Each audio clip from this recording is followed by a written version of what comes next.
Time and again this week, we've heard about living conditions in many of your communities and in the downtown urban cores in some of the great cities of this country.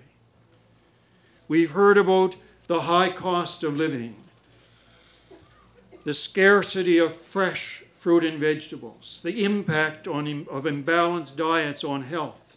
We've heard about diabetes and heart trouble. We've heard about the intergenerational impact of abuse suffered in the residential schools.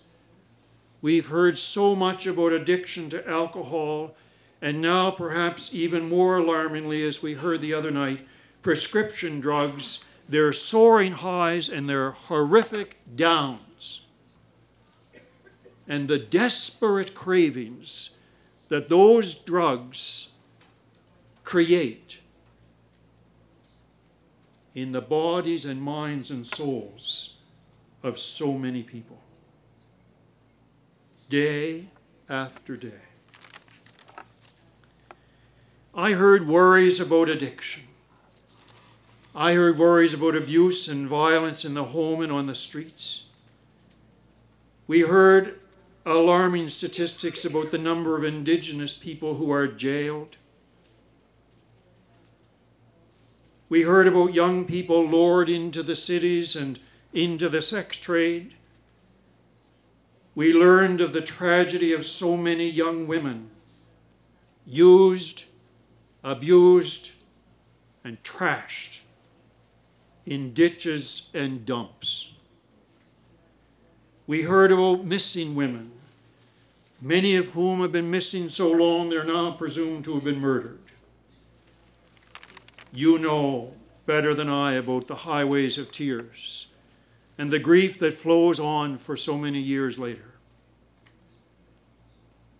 We heard about the pandemic of suicide last night in so many communities. Cynthia spoke to us.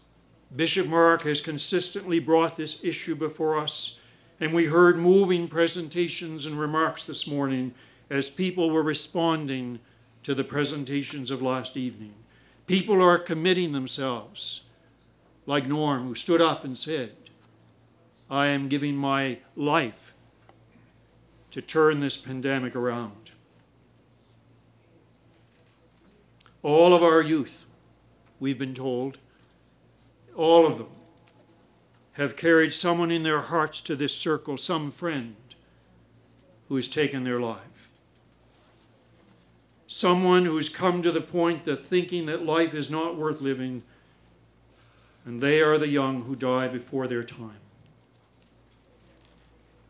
I was quite moved throughout this week as people just came to the podium and asked if they could pray. Praying through the tears of mothers and fathers and grandparents for their children and grandchildren. The one that moved me most was Martha's prayer.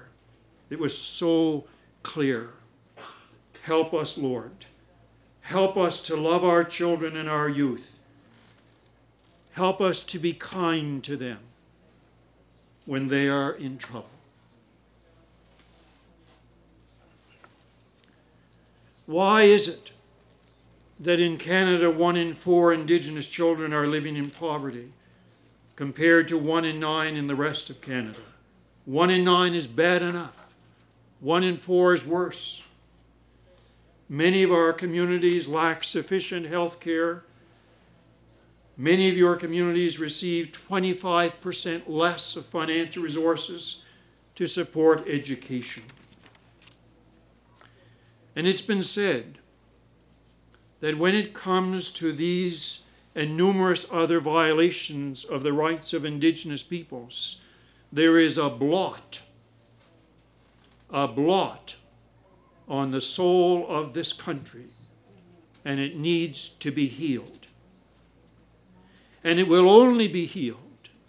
It will only be healed when there's a renewed respect for the prophetic call, the call of Micah, to government, church, and society at large, to love kindness and to do justice, and to walk humbly again with God.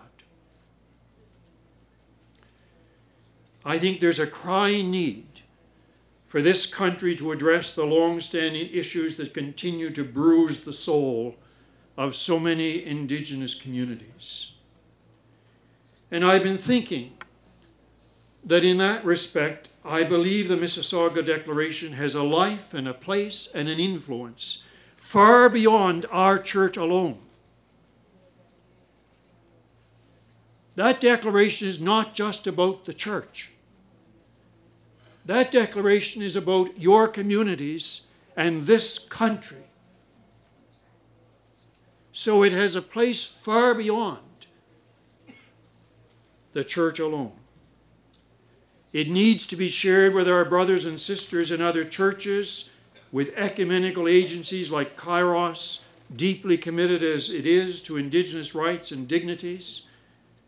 This declaration needs to be shared with the Assembly of First Nations as an expression of concern from Indigenous peoples within the Anglican Church of Canada, with the support of the Council of General Synod.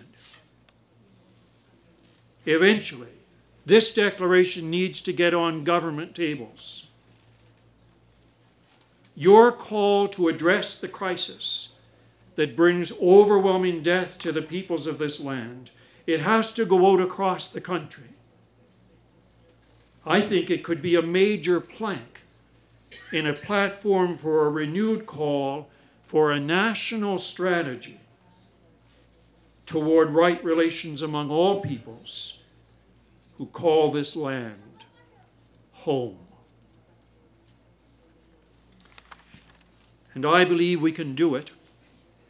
I believe we can do it with integrity, an integrity that, in my view, is grounded essentially in the abiding commitment of so many of our clergy and lay readers and catechists, so many of whom are non-stipendiary, on call 24/7, so deeply committed to their vocation as servants of Christ's compassion and mercy among those whom they serve. These faithful servants, so many of them are right here in our midst. They are the ones who help our churches in our communities to be salt and light and bread and balm. Do you remember with me the other night when Chief Fontaine stood right here on the podium and he looked down at Nancy Greer and he said, "I believe in the good work Nancy is doing." And that can be said of so many of you by so many who are in authority. I believe in the good work you are doing. And it's that kind of good work, it seems to me, to which the Chief refers. It also finds expressions in the ministries of many Indigenous clergy, so many of whom are non-stipendiary, to relationships between the churches and Aboriginal friendship centres, and new initiatives in urban ministries in downtown cores, such as we celebrated the other night with Dale and Bishop Gregg. Such good and godly work lends an integrity, it seems to me, to our cry and our call and our demand for right relations in this country.